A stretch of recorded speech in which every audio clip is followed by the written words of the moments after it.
Yo, yo, yo, yo, what's up, all you burner stoners and potheads? This is Weedman 420 with the Weedman 420 Chronicles. How are all you vipers doing out there?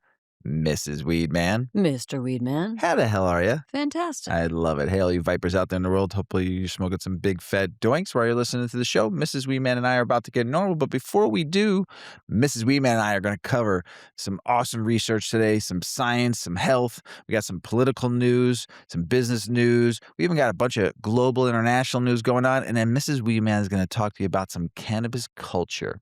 Now, Mrs. Weedman, let's get normal.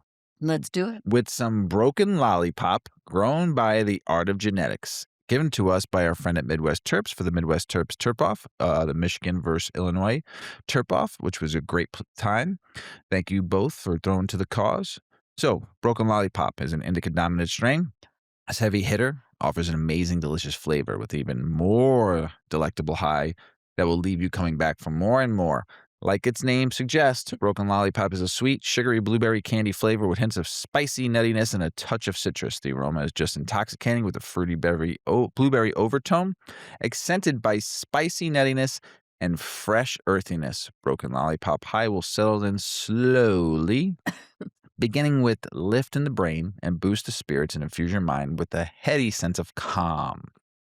This calm feeling will soon begin to work its way throughout your entire body, lulling your physical form into a deeply relaxing state that has you kicked back and ready to let the world pass you by. The combination will turn sedative, so best be ready for a nice and long, super peaceful nap. Combined with a good THC average, these effects make Broken Lollipop a great choice for treating chronic stress or anxiety, chronic pain, depression, and insomnia. This bud has fluffy and oversized spade-shaped four-screen nugs with minty undertones, lots of thin, furry orange hairs, and chunky, bright white crystal trichomes. And I'd like to thank the Art of Genetics and Midwest Terps for throwing to the cause. Appreciate you. Let me take a little hit of this. Before Mrs. Weedman tells you a little about 8decades.com, the Weedman 420 Chronicles podcast would like to apologize for our 420 episode because of the sound. We had some technical difficulties here where we lived, had a major tornadoes, major storms, and we had power outages. And so our computer that we use for recording wasn't working well that day. So we apologize that the sound quality wasn't 100%, but hopefully you still enjoyed our 420 special. And now, Mrs. Weedman is going to tell you a little bit about 8decades.com. Yes. Head on over to 8decades.com. That is 8 spelled out, EIGHT. Decades.com. That is our cannabis lifestyle brand. So head over. You can do some shopping in our store, buy some great cannabis lifestyle items. We've got rolling trays, we've got ashtrays, we've got grinders. I always feel like a insurance or like a car commercial when I go through this whole Emu. all sorts of goodies. Or Liberty Bibbity. Liberty Bibbity. Or Want a Panuli. cannoli? Or Panuli. A cannoli? Or lasagna? Oh my God.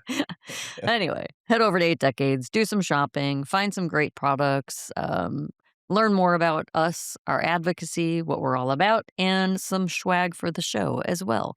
So that is 8decades.com. If you sign up for our newsletter, you will get free shipping on your first order. Yes, and as we always say, if you support 8decades.com, like somebody just did, we thank you for buying Roll and Set. It helps us pay our shoddy, the producer. Important yes, person. Very important person in our life. So, and we thank you all out there for the support. Check this out, Ms. Weedman. Yeah. This one's a little trippy. Okay. But kind of not to think about this before you go to bed, or maybe right before you go to bed. You might want to think about it. A new study's out. Okay, a new study.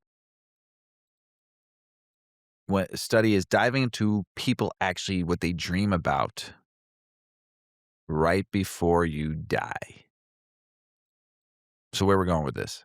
And surprisingly, it's not all doom and gloom and darkness and brimstone and fire. But the researchers out there are doing like this end of life dreams and visions, basically with terminal patients, just to like kind of like find out what they're seeing in their final days. And here's something a little wild: a lot of dreams are actually peaceful, as of which you would hope, right? Like, what would you want your dying dream to be before you passed? Well, I don't know, because 'cause I'm not dying. But I'm sure there's a lot of wishes and wants at that point in your life. It's funny though, because some people have said they've seen like bright lights, doorways. Well, how would they say it if they're dead? No, just like their dying peaceful dream. Like they were Oh, talking about what like they would like to see, what kind they of thing. want to see. Yes. Uh-huh. Um, Hmm. People dreaming about reconnecting with loved ones who Mhm. maybe passed away early, like family members showing up saying, "Hey, I've been waiting for you at the gates." No. Kind of heavy though, right? And comforting though, like at the same time. Like imagine if you went to heaven and me and Yuki were waiting for you at the gates. We waited. We Yeah. didn't go in without you, No. right? I don't know if you can do that, but yeah, I that'd be will. great. I like, hey, St. Pete, let me ask you a favor. Can I just greet people, like just say hello to people and help out while I'm You waiting wanna be a for. Walmart greeter? Yeah, yeah, that's it. Hey, welcome, welcome. I'm gonna be a heaven Hi. greeter, please. Hi, welcome, welcome in. You're all welcome. All are welcome. God. All are welcome. And then here comes Yuki come running right into my arms, and then we wait You for you. imagine some of the strangest I'm a shit. hopeless romantic. Oh my That gosh. would be I'd like that to be my dream, but listen, Hey. it's not all like I said, it's not all kinda like pretty people's thoughts and dreams, like it might not always be a warm send off kind of thing, Eh, I'm already stoned, just so yeah, everybody knows. I think Whew, so. art of genetics, baby. But scientists aren't 100% sure, like, why this happens, like, these send off dreams, like dropping a psychological horror film on you or some shit like that, they're not quite sure what these dreams might actually they may actually help people cope, with the mind easing of the unknown. And here's some wild part. People don't always talk about these dreams because they're worried about what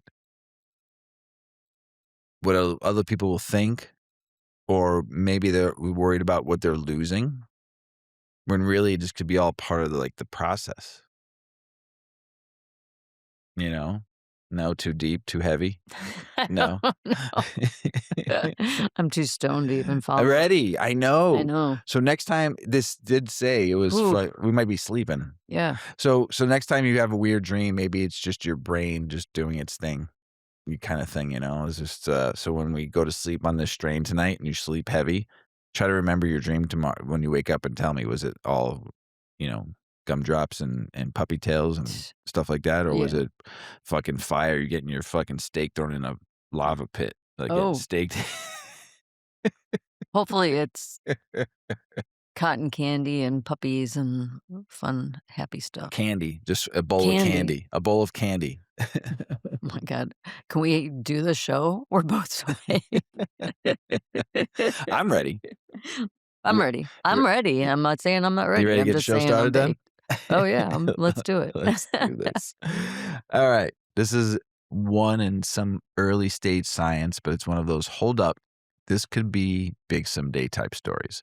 So, a new report from Green State is looking into whether CBD could help with Alzheimer's disease, and early research is showing some pretty interesting signals. Now, first, Alzheimer's is no joke. It's one of the most common forms of dementia, and right now there's still no cure. Most treatments just slow things down a little. They don't reverse it. So researchers are constantly looking for anything that might actually protect the brain or even push back against the damage. And that's where CBD comes in. CBD, the non-psychoactive compound in cannabis, has already been studied for things like inflammation and brain production. And those two things, they're huge when it comes to Alzheimer's, because a big part of Alzheimer's isn't just memory loss. It's what's happening inside the brain itself. Inflammation, buildup of harmful proteins like beta amyloid, damage to brain cells over time. Now, here's where the new research gets interesting. In early studies, mostly in animal models, CBD has also shown the ability to reduce inflammation in the brain, lower buildup of those toxic proteins, and even improve memory and cognitive function. Yeah, that's pretty strong combo. So researchers are even saying CBD might help restore balance in the brain's immune system, which plays a major role in how Alzheimer's progresses. So instead of just treating symptoms, it could be potentially target what's actually driving the disease. That's the exciting part, right? Mhm. But and this is important. We're still in the early days of this. Most of the research has been done on mice, those damn mice, Mhm. lab models, not large human trials. And as we know, what works in a mouse doesn't always translate directly to us, people. So right now, scientists are calling this promising but not proven. There are also the question of dosage, long-term effects, and how CBD could actually be used in real treatment plans. Listen, if I get Alzheimer's disease, just give them to me. What else could be worse? Right. Just Ms. Weedman, send me to them. Just run the test. Forget the mice. Forget the You'll mice. be the human? Just give me all the CBD you can. So, like it's daily combined with THC used early, late, those answers they don't have yet. More research, right, Mr. Weedman? That's right, But the always. directions is clear. Cannabis, specifically CBD, is being taken seriously as a potential neuroprotective therapy, not just something for relaxation or pain. And honestly, this fits into the bigger shift we've been seeing. Cannabis is moving forward from culture into clinical conversations. From does it get you high to can it protect your brain? So for now, CBD is not a cure for Alzheimer's, but it might be one of those tools researchers keep coming back to as they try to figure out how to slow or someday stop the disease. And if even part of it pans out, that could be a huge game changer, Mrs. Weedman. Yeah. I am so fucking baked Yeah. right now. I know. I Like could tell. really high, And I can't pay attention to anything. really high. But now it's your turn Oh, shit. because you're going to be talking about how medical marijuana helps people stop using opioids, sleeping aids, and other Yeah, smoke prescriptions. this weed. You won't need any You pain won't need medications. Broken You can't Lollipop think. has broken me. How many licks does it Literally get to the center of the lollipop? A Tootsie Pop. 1, Me? 2, How? 3. Yeah, no, I'm liking Tree, one. tree, tree Wow. licks to get to the center. All right, back on track. Medical Tell us about it. marijuana helps people stop opioid use, as well as sleeping aids and other prescription drugs, study shows. Oh, okay, we can do this. This story comes from Marijuana Moment. Okay, so wait, if you're like a first time listener, this is a perfect little segue to Yeah. explain something about our show. Don't do drugs, kids. No, not really. That we're advocating for a plant that can be used recreationally, and it can be used medicinally, and it can be used everywhere in between. Mhm. And that's a little bit of how we use it. Yeah. And right now we're using it Ooh. recreationally, but we hope Socially. we're using it socially. Yeah. And yeah, are we screwing up with our stories right now? And am I talking like I am a sloth? Maybe, maybe my brain just thinks so. I have no idea, quite honestly. But one way or another, something's moving slow. Whew. I think it's me. Um, where am I going?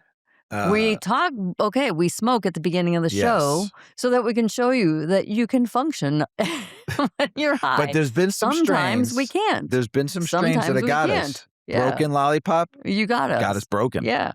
So the point being is that we consume and we put out a show telling you about the latest research, news, things around the world that are happening with cannabis, from business to culture. And what better way to do it than stoned? Yeah. And I think Baked. we don't Baked. really do a review of a strain. We kind of allow our audience to listen to how the tone of the show is, listen to our humor and Mhm. our stories and things that happen, and that kind of tells you what the strain might make you feel. So that's that. That's our review. Yes. Yes. So, I mean, So we're very baked, but yes. that's part of the show. And you know what? We've been doing the show for 7 years now. hmm And that's it. This is That's just it. what we do. This is what we This is do. what we We're do. not gonna stop. So So, tell us more, Ms. Weedman. back on track. There's a new study, and it's showing that medical marijuana is helping a lot of people cut back or even completely stop using prescription drugs. And we're not talking about just one category either. This includes opioids, sleeping pills, and even medications for things like ADHD. Now, here's where it gets interesting.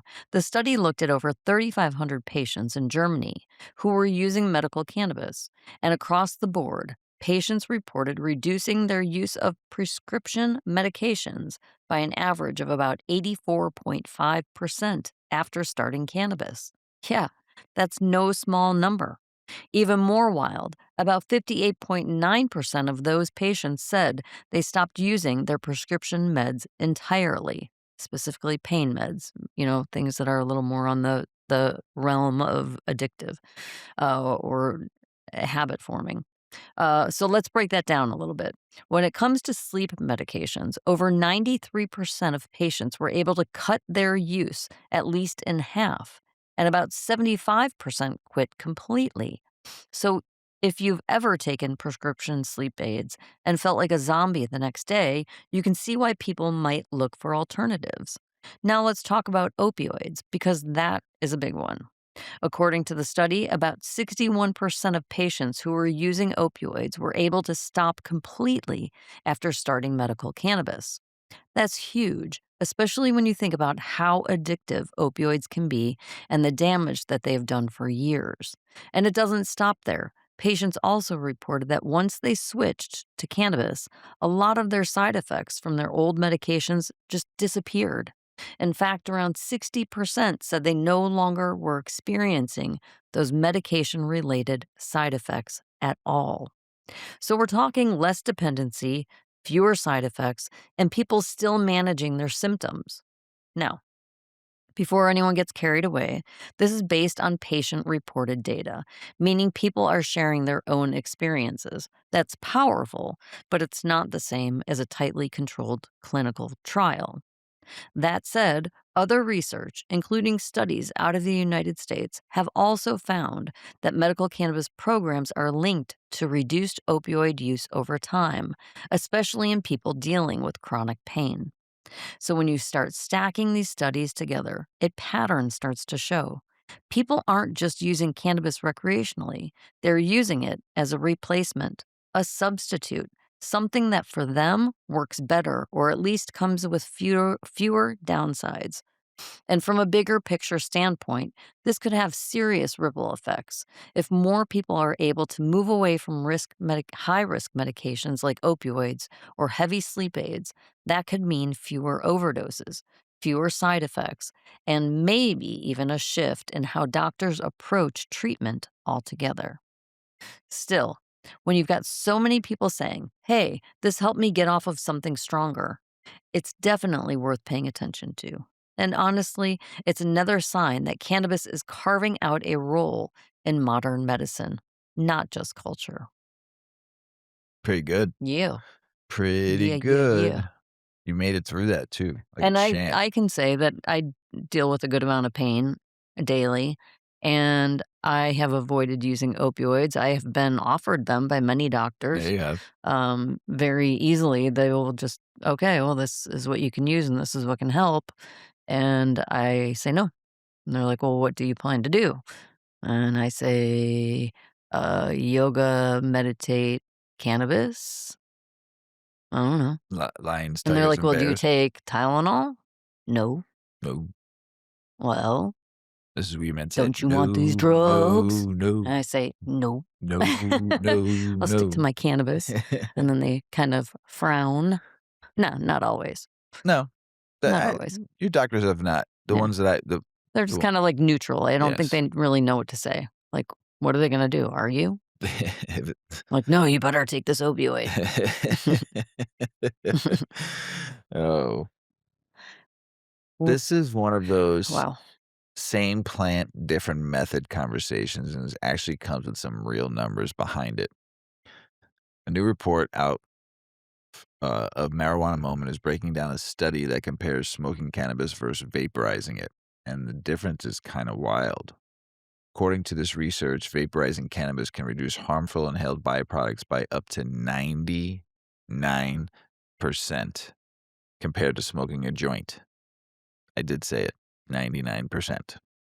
So, what's actually going on here? It all comes down to one word: combustion. When you light a joint, you're not just activating THC, you're literally burning plant material. And that creates a whole mix of extra stuff: tar, carbon monoxide, benzene, formaldehyde, and all that not so fun chemistry. Basically, you're inhaling smoke, not just cannabis. But vaporizing, completely different process. Instead of burning the flower, a vaporizer heats it to a lower temperature, just enough to release cannabinoids and terpenes without lighting it on fire. So you're getting the active compounds without a lot of the toxic byproducts that come from combustion. That's why researchers found such a massive drop, up to 99% in harmful chemicals when comparing vapor to smoke. And they didn't just eyeball this. They tested for 16 different harmful compounds, including known toxins like benzene and formaldehyde. Some of those chemicals from a single joint actually exceeded recommended daily exposure limits, while the vaporizer version, way lower or not even detectable. So, yeah, that's a big, big difference. Now, from a harm reduction standpoint, this is huge because let's be real, people are going to consume cannabis. That's not changing. But how you consume it, that might matter more than people think. And this study is basically saying it's not just what you're using, it's how you're using it. Now, with that said, we got to keep it balanced. The study was actually tied to a cannabis company, PAX, which makes vaporizers. So, yeah, always take industry funded research with a grain of salt. And more importantly, this doesn't mean vaping is safe. It just means it may be less harmful than smoking, especially when it comes to lung exposure. There are still questions about long term effects, especially with concentrates, additives, and different devices. So we're not crowning a healthy way to smoke. This is more about reducing damage, not eliminating it. But the takeaway is pretty clear. If combustion is the problem, then removing combustion changes the game. Same plant, different chemistry, different impact. And honestly, that's where cannabis science is heading right now. Not just asking, is it good or bad, but what's the safest way to use it? And we have a homie in Canada that's reached out to me on YouTube a couple of times about getting a vaporizer. He suggested the ball vape vaporizer. Have not bought it yet, homie in Canada. Um, but I will eventually because I'm 53 years old and I smoked cigs for like 30 years. I vaped for 10 and smoked joints my whole life and bongs, big, massive bong rips. And, my lungs are probably about like 75% good because I do work out. I do keep healthy, but still. So it will come a time to where I need to cut down on the joint smoking and vape half Yeah, and will be more half. important. Yeah. Yeah. Yeah. You know, your lungs too, Yeah. but my lungs, I mean, I smoked cigs way longer than you did. So, Yeah. and joints way longer than you have. So, yeah, I just need to, eventually move on to that. So thanks, homie, in Canada for the research you did for us and let us know what we should use. Um, Alan Howlett and the discovery of the CB1 receptor, which was the gateway to the endocannabinoid system. That sounds like a It is. whatever you do. I, I should tell. Should I tell everybody Psychedelic. where that comes Groovy, from? Where baby. that comes from? Yeah. Kind of. Yeah. Wayne's World. Right. Wayne's World, party Yeah, on. I would love to do a Wayne's Excellent. World show. That would be amazing. Oh my god, it Mm, would have been. well, okay. All right. This next story takes us a little deeper into the science side of cannabis. And honestly, it's one of those how did we not know this sooner kind of moments. This article highlights the work of Alan Howlett, the scientist who helped discover the CB1 receptor. Basically, the gateway to understanding how cannabis actually works in the human body. Rewind to times before the 1980s. Scientists knew THC had effects, people were feeling them loud and clear, but nobody really understood how it worked. The common theory at that time, THC just kind of messed with cell membranes in the general way. No specific target, just chaos. But it turns out that was completely wrong. In 1988, Howlett and her team discovered that the brain actually has specific binding sites, receptors, designed to interact with cannabinoids. The CB1 receptor was the first one identified, and it changed everything. And here's the wild part: these receptors weren't rare, they're found all over the brain in high concentrations. So scientists had a big question: why would the human body have receptors specifically for compounds found in a plant? Wow, right?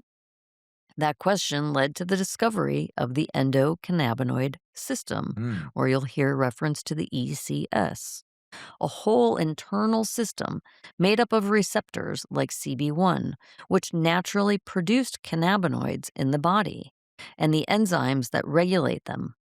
Basically, your body already speaks cannabis. The CB1 receptor, in particular, is mostly found in the brain and central nervous system, where it plays a role in things like pain, mood, memory, appetite, and sleep. And when THC enters the body, it binds to those receptors, kind of like a key fitting into a lock. And that's what produces the effects that people feel. Researchers later identified a second receptor, CB2, which is more tied to the immune system, and they discovered that the body produces its own cannabis like compounds, things like anandamide, that activate these receptors naturally. So cannabis didn't create the system, it taps into one that already exists. And that's why this discovery was such a big deal. It shifted cannabis from being seen as just a recreational substance to something with a real biological framework behind it. It opened the door to understanding how cannabinoids could potentially be used for things like pain management, inflammation, neurological conditions, you name it. And honestly, it changes how science looks at the plant itself. Because once you realize the body has an entire system built to interact with cannabinoids, it stops sounding so crazy that this plant might actually have therapeutic value. Now, of course, we're still learning. The endocannabinoid system is complex, and researchers are still figuring out all of the ways it influences the body.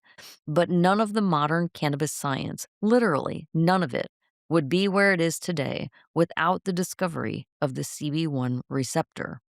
So let's give a shout out to Alan Howlett for cracking open the door on this discovery, because once that door opened, the entire cannabis conversation changed.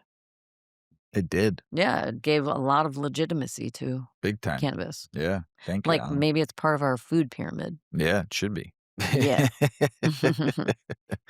Political state and business news. Virginia's governor is pushing amendments to the state's marijuana sales bill, including a delay to launching the legal retail market. They're talking to about July 2027 now. Lawmakers have been moving toward regulated sales, but these changes could slow everything down. It's another example of legalization happening, just not as fast as people expected. Legal, but not available. Classic. Colorado's cannabis industry is facing a downturn with failing sales, business closures, and increased competition squeezing operators. Once the gold standard for legalization, the market is now dealing with oversupply and shrinking margins. It's a reality check showing that even mature cannabis markets aren't immune to economic pressure. Even OG states got to do a little hustling now and then. A new law in Ohio bans residents from purchasing cheaper cannabis across the border in Michigan. Can you believe that? But did you just hear what I just read? You ready, Mhm, everybody in the back? mhm. A new law in Ohio bans residents from purchasing cheaper cannabis across the border in Michigan, aiming to protect the state's own market. Like, But for consumers used to better prices up north, This could hit the wallet hard. It's another case of states trying to keep cannabis dollars from crossing state lines. All right, I'm gonna get on my soapbox for a Do it, second. do it, do it. For a second about that. You know how I feel about the government. I think you've heard me all say this enough about government in general, global, here, whatever. For your government to tell you what you can and can't do, no matter what party you believe in, I don't give a flying saucer. That is absolutely the worst thing I've just read about a government officials telling you what you can't and can't do with the choices that whatever you believe in, you can make your own choices in life if you want to go to Michigan to buy cheaper weed than buy in Ohio because their weed's too expensive. That is absolutely fucking makes me sick to my stomach. Okay, I'll move on. Nebraska officials have approved initial medical marijuana regulations, sending them to the Attorney General and Governor for final review. It's a key step toward launching a program in a state that's been slow to embrace cannabis reform. The framework is forming, but the final decision is still up top. Pennsylvania lawmakers approved a bill allowing terminally ill patients to use medical cannabis in hospitals. All these laws are now, we talked about it, they were all in the Senate and House. Now it's going to the governor's desk and they're all signing them. There's a couple more too I just read about too. So the move aims to give patients more comfort and dignity at the end of life. So they have good dreams before they pass on, like we just Mm. talked about, right? Mhm. Even in clinical settings where cannabis has typically been restricted, it's small but meaningful expansion of patient access. As more consumers switch from alcohol to cannabis, concerns are growing about product purity and safety. Experts warn that inconsistent testing and contamination risk could undermine trust in the industry. With demand rising, the spotlight is now shifting toward quality control and transparency across the cannabis market. Ms. Weedman, you ready? I'm ready. I want you to make me this t-shirt. Okay. Clean weed matters. Oh, Mr. Weedman. That's a good idea. I need a shirt. You and I have come up with some great Yeah, we one-liners for share it with so many t-shirts. people. I don't care about that. But I could have a different shirt every month with something that you've said one-liner wise or I've said and people would actually probably buy it if I wore it out. Idaho lawmakers continue to push strict anti-cannabis policies, keeping the state one of the most restrictive in the country. Despite growing legalization nationwide, efforts to loosen laws face strong opposition.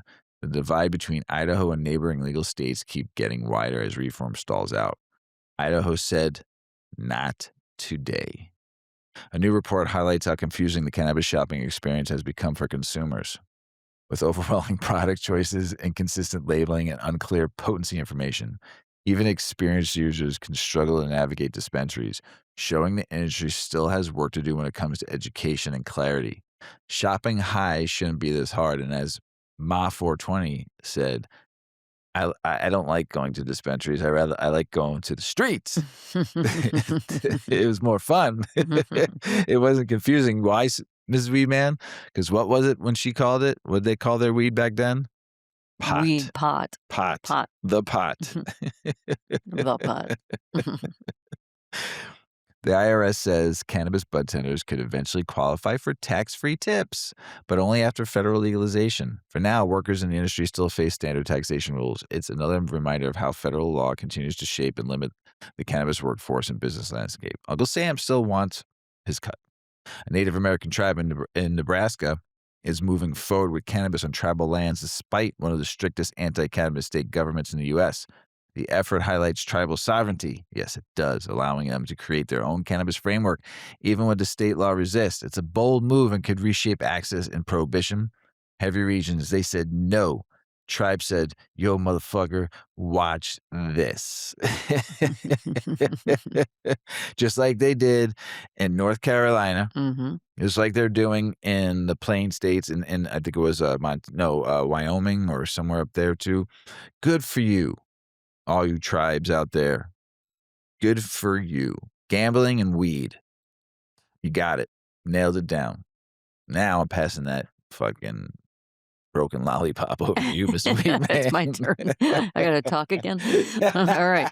Well, Weedman. I've got some more political, state, and business news. A marijuana advocacy group is asking people to share their past cannabis arrest stories to highlight the real human cost of prohibition. The goal is to show lawmakers how criminalization has impacted lives beyond statistics, with jobs lost, records damaged, futures changed. It's about putting real voices behind the push for reform. Numbers don't tell stories, people do. Missouri is working to establish licensed cannabis research facilities, aiming to expand scientific studies in a regulated environment. The move could help universities and private groups better understand cannabis's effects, safety, and medical potential. It's another sign the industry is shifting toward data driven growth and legitimacy. Utah's medical cannabis program is more accessible than many think, with a growing list of qualifying conditions and patients. State officials are encouraging more awareness as thousands who could benefit still aren't enrolled. It shows how medical programs can exist quietly, even in more conservative states. Tennessee lawmakers are pushing to take control of cannabis rescheduling decisions, removing authority from health experts and keeping it in legislative hands. The move raises concerns about politics outweighing science in cannabis policy. It's another example of how control over cannabis laws is still being fought state by state. Science versus politics again and again. An Ohio judge has blocked the state from enforcing a ban on THC infused beverages, giving producers and sellers temporary relief. The decision keeps these products on shelves for now, while legal challenges continue. It's another reminder of how fast cannabis rules can change, especially with newer product categories. Members of Congress are floating a plan that would let states opt out of a potential federal ban on hemp derived THC products. The proposal could give states more control over how they regulate Delta 8 and similar products. It's a sign that federal cannabis policy may move toward flexibility rather than one size fits all rules. Senator Cory Booker stirred conversation by saying marijuana is safer than fast food like McDonald's French How fries. dare you Yeah. talk about Yeah. McDonald's French fries like that? His comment highlights ongoing debates about cannabis risks compared to everyday substances. While supporters agree, critics say the comparison oversimplifies complex health issues. Okay. Cal Poly Humboldt received a $3 million gift to fund the first fully endowed cannabis studies professorship. The program aims to support long term academic research in cannabis science, policy, and industry. It's a major step toward legitimizing cannabis education at the university level. Very cool.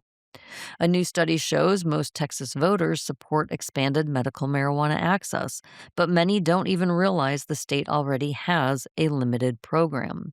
The gap between public support and awareness highlights how underdeveloped the system still is.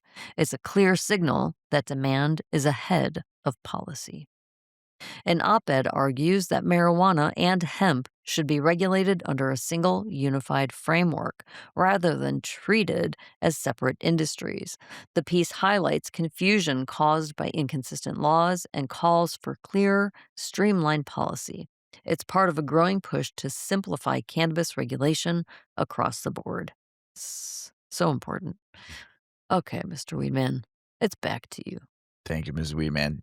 Donald Trump is criticizing the DOJ for moving way too slow on marijuana rescheduling months after directing action. The delay highlights how complicated federal cannabis reform still is, even with political pressure. It shows that shifts in cannabis policy at the federal level is anything but quick or straightforward. Listen, it's not complicated. Just fucking sign it. That's it. It's not that hard. New Jersey has officially implemented new restrictions on hemp-derived THC products, tightening rules around sales and regulation. The changes aim to control the booming market for products like Delta 8, but could also limit availability for consumers and businesses. Another example of states stepping in where the federal rules remain unclear. Colorado lawmakers have introduced a major cannabis policy overhaul aiming at updating regulations in the state's mature market. The proposal looks to address safety enforcements and industry challenges as the state adapts to changing conditions. Even long established cannabis states are still evolving their laws to keep pace with the industry. Illinois has adopted new amendments to its cannabis regulation, refining how the industry operates across the state. The updates focus on compliance, licensing, and operational clarity for business. It's part of the ongoing process of tightening the improving legal markets after initializing legalization rollouts. Illinois is fine tuning the system. Approved medical marijuana cards have jumped 62% year over year in one state, showing strong growth in patient participation. The increase signals rising acceptance and demands for cannabis as medicine, even in areas that once were hesitant. Medical programs continue to expand quietly across the country. Patients are showing up strong. Snoop Dogg and Exhibit are expanding their cannabis empires with new dispensaries in California. The move shows how celebrity-backed brands continue to shape the retail landscape. Star power and cannabis culture remain tightly connected as the industry grows, from mic to marketplace. Bill Mayer, Mrs. Weedman showed me the video the other night of this. It was pretty Oh, funny. this is funny. Bill Mayer and Woody Harrelson criticized California's business climate, including challenges facing cannabis operators. High taxes and strict regulations continue to push some businesses out, sparking debate over whether the state is making it too hard for legal markets to thrive. Now, they were at their dispensary, right, Mrs. Weedman, and they were getting very They were high. baked. They And were they in their were, consumption lounge. yeah, before, I mean, they were talking about all different things, but they got into like a real laughing mood, right? Yeah. Giggle fest. And they were just talking couldn't about say a anything without bird, just like trying to feed the bird food or some. Oh my god, we were stoned too. We were laughing hysterical. I think they did it on 420. It was like Yeah. his live podcast show. So kind of funny. Pennsylvania governor is urging lawmakers to legalize recreational marijuana, even making the push around the 420 holiday. The effort reflects growing pressure to join neighboring states with legal markets. Momentum is building, but whether lawmakers act remains to be seen. The sports world remains divided on cannabis use among athletes, with inconsistent rules across leagues. Some organizations are losing restrictions, while others are still penalizing players. The lack of unified approach continues to impact athletes, showing cannabis policy hasn't fully caught up with professional sports. Athletes are still stuck in the middle. A new report shows a massive decline in cannabis-related arrests following legalization, highlighting on one of the clearest impacts of reform. Fewer arrests mean fewer people entering the criminal justice system for marijuana offenses, reinforcing one of the key arguments for legalization policies nationwide. Less arrests, more progress. Pre-rolls. Ms. Weedman, how long has Mr. Weedman been talking about pre-rolls? Just a minute. Like how Just long? 1 Like minute. maybe like like 1 minute, 4 years now? probably. 5? Yes. You ready Yeah. for this? Tell me. Pre-rolls have become the largest product category in the cannabis industry, overtaking other forms like flower and edibles. Why? Convenient. Convenience factor is driving sales, making it easier for consumers as a what? Grab and go item. How long has Mr. Weedman been talking about this, Mr. Weedman? 500 years. It's a shift showing how consumer habits continue to shape the market. Roll it or just buy it ready. Lawmakers, officials, and even celebrities are reacting to Donald Trump's new executive order pushing psychedelic research. Support is coming from both sides of the aisle, with some praising potential mental health benefits, especially for veterans, while critics warn the science isn't fully there yet. The move is sparking a broader conversation about drug shift policy shifting beyond cannabis. From weed to psychedelics, the conversation is expanding. Okay, I'm going to say one more thing before I Say it. move on. If fucking psychedelics gets passed before weed, I'm going to blow my fucking weed top. Just came out of nowhere. Blow my weed top. And granted, I love psychedelics. Right. I think they said 114 million people microdosed psilocybin last year. 114 million microdosed psilocybin. Crazy. I'm telling you, I will blow my fucking top. If that goes first. Oh my gosh. And you have both sides of the aisles. You Mhm. can't even get both sides of the aisles to agree on anything and they agree on psychedelics before Right. weed? Before weed. Get the F out of here. Games. Oh. They're playing games. So, cannabis, though, has been used. This goes perfect with what I was just talking about. Ms. Weedman we were bitching about. Cannabis as a political tool. Mm-hmm. They were never fighting cannabis or a drug, as it says here in the title. They were fighting who, Mrs. Weedman? You and me and all of us So Ms. Weedman is going to tell you about it. This is from one of my favorite journalists too, Mr. Reginald Reefer, by the way. Yep. All right, this piece comes from cannabis.net, and it hits on something that a lot of people in the cannabis space have been side eyeing for years: the idea that cannabis hasn't just been treated like a drug, it's been used as a political tool. The article basically argues that the fight over cannabis was never just about public health or safety. It was about control, narratives, and influence. Now, historically, that's not a wild claim. Cannabis prohibition didn't happen in a vacuum. The way the plant was portrayed as dangerous, criminal, tied to certain communities was shaped heavily by politics and media messaging. And research shows that cannabis policy has often been influenced by the selective use of science and public narratives to support pre existing agendas. The article is saying if you follow the messaging over time, it changes depending on what benefits those in power. At one point, cannabis was framed as a major societal threat. Fast forward to today, and now you've got politicians campaigning on legalization because public opinion has shifted. Same plant, totally different messaging. The piece also points out how both sides of the political aisle have used cannabis as a talking point. Promises of legalization show up during campaigns, but actual federal reform tends to move a lot slower. And that gap between what's said and what's done, that's where the frustration comes in. There's also this idea of cannabis being used to divide people, kind of a us versus them setup. Prohibition historically created lines between law abiding citizens and criminal users, even though millions of people were using cannabis across all walks of life. And now you've got a different kind of divide: corporate cannabis versus legacy growers, medical versus recreational, state versus federal laws. It's like the conversation keeps shifting, but the tension never leaves. Another angle the article touches on is how cannabis reform can be used as a political carrot, something politicians dangle to gain support, even if a broader policy doesn't always align with the same ideas of personal freedom or justice. So it's not just about legalization, it's about how and why legalization happens and who benefits when it does.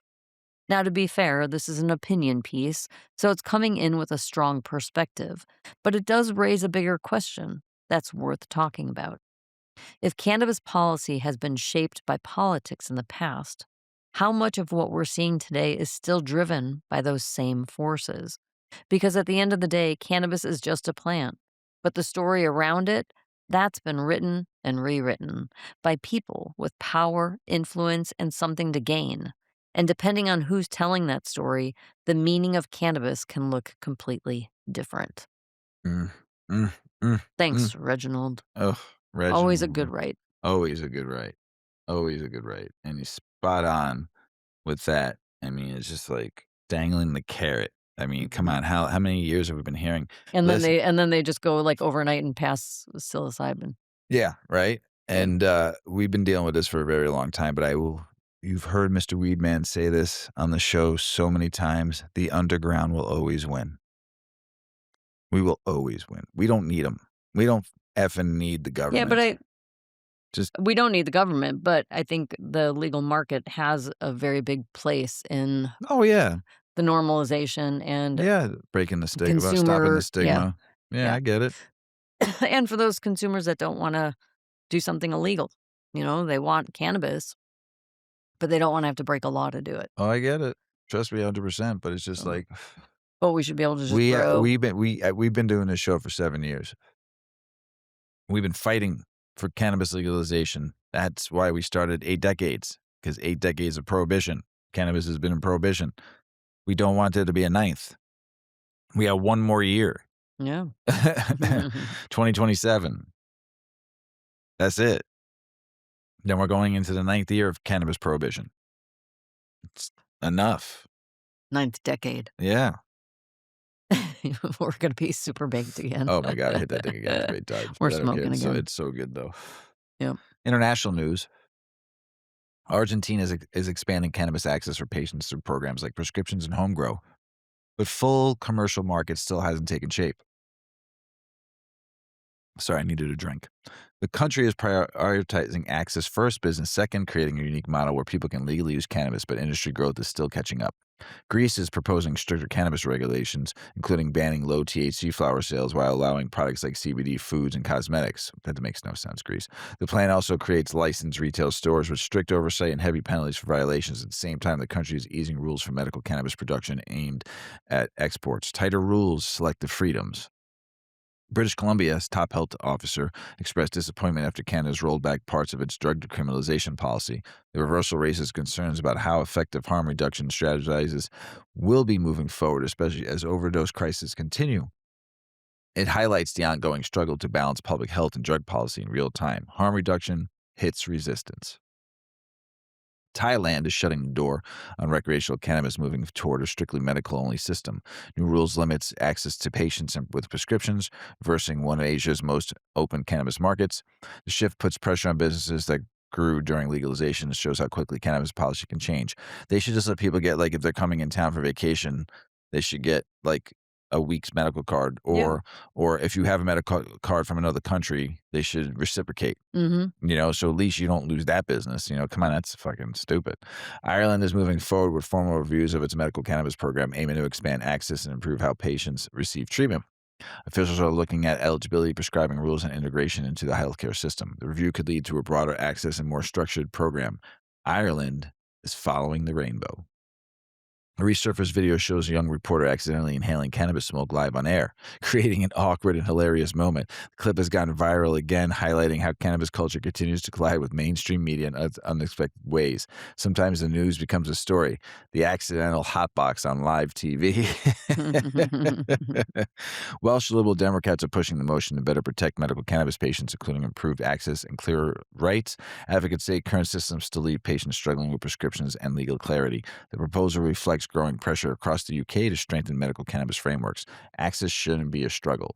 Jamaica's Cannabis Licensing Authority has launched new medical cannabis special permit programs aimed at briefing more traditional ganja growers into the legal industry. The initiative expands access while strengthening regulations, focusing on inclusion, job creation, and economic growth. It's a move to balance cultural roots with modern regulated cannabis markets, from legacy to legal. Let's go, Jamaica. There's 4 songs that Mrs Weedman is going to tell you about. They say are the big 4 weed songs. Now, this is more rock geared to rock songs. There's no hip hop on these 4 songs because I have a list that I can tell you of all my favorites. Between hip hop, country, rock and roll, jazz. I mean, Fats Waller, come on, Vipers. I play it every year for you all. But these 4 songs are actually pretty good. Yep, That yep. I have to go back and listen to one because I haven't heard this one. One of them you're going to mention, I'll get to it, in a very, very long time. No, I don't want another hit of that right now. I wanna see just how baked I can get. I'm good for a minute. So, because that last one I hit it really, really good. I was like, oh boy. So I'm glad you're finishing the show. So tell us about it. What All are right. what are the big 4 of weed songs? All right, to wrap things up, we're gonna take it back to music, because let's be real, cannabis and music have been best friends for a long time. This one comes from the ultimate classic rock, and they asked a bold question. What are the big 4 weed songs of all time? Not an easy list to make because there are a lot of contenders, but they narrowed it down based on impact, creativity, and straight up cultural legacy. So let's break it down, the 4 they picked. First up, The Joker by the Steve Miller Band. Uh, You already know the line. mm, I'm a joker, I'm a smoker, I'm a midnight Midnight toker, Toker. right? This one basically defined the laid back stoner anthem. Fun fact, the song actually came together at a party, with Steve Miller just sitting on a car hood under the stars making it up as he went along. Wild that it went on to hit #1 and never left the rotation. They played that song at my dad's funeral. It was amazing. Yeah, it was. Next, we have Sweet Leaf by Black Sabbath. This is the one that I haven't heard in a very long time, so I'm going to have to listen to it after Yeah. the show. It's been a very long time since I heard this song, so I'm excited to hearing it. This one comes in heavy Literally. The song famously starts with a coughing sound, and yes, that was intentional. But beyond that, the track is important. It's not just a weed song, it helped shape what became stoner rock and even parts of metal. Ozzy straight up delivers a love letter to cannabis in this one. Then you've got Rainy Day Woman number 12 and 35 by Bob Dylan.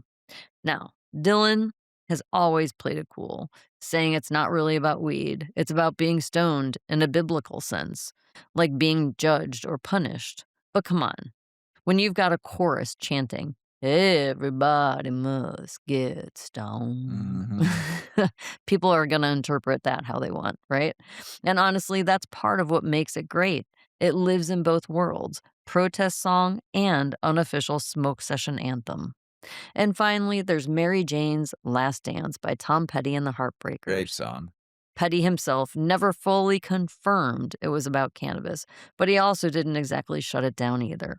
The lyrics leave it open. Could be about a woman, could be about weed, could be about both. But fans, they ran with it, and it ended up becoming one of his most streamed songs ever.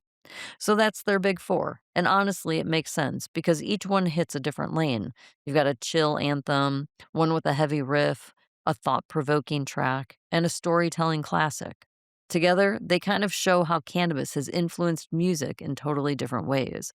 And it goes way beyond just these four songs. Rock music and cannabis have been intertwined for decades, sometimes celebrated, sometimes criticized, but always present. From creativity to rebellion to just straight up relaxation, the plant has been part of the soundtrack. So whether you're lighting one up or just vibing to the music, these tracks are part of that legacy. And if nothing else, they're a solid playlist for your next smoke session. Yes. Yes. Whoa. Whoa. I'd like to thank Broken Lollipop for sponsoring the show.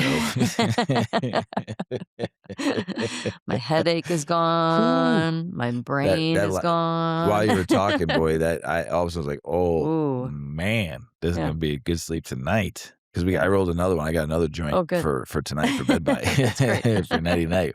Eat your peanut butter cup that you made edible that you made for us and smoke that. Mhm. Oh, boy. I might not wake up Night, tomorrow. night. Yeah. Mhm. See you when the alarm goes off. Yep.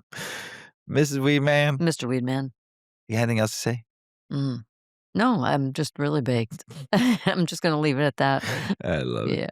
Yeah. Hey, everyone out there in the world. Thank you for 7 years. Thank you for listening. Thank you for sticking with us. We love you out there. It's been a great journey, and we appreciate y'all. We need some peace. We need some love. Go out there and get to living before you get to dying. Remember your dream before you want the dream to heaven to go, or wherever you're gonna end up, somewhere peaceful. That's what you want that dream to be. So, as Paulie always says, smoke smart, puff puff and away. Puff, puff, pass. Check out our cannabis lifestyle brand online at 8decades.com. Our custom smokes and accessories are perfect for your coffee table, bedroom nightstand, or kitchen counter. They're designed for you to show them off. The Canna community is also loving our hemp and cotton blend t-shirts, sweatshirts, scarves, and hats, finished off with our 8 Decades logo. We've got some awesome long-lasting goods that will be your favorite for years to come. 8 Decades, because a ninth decade of cannabis prohibition isn't acceptable.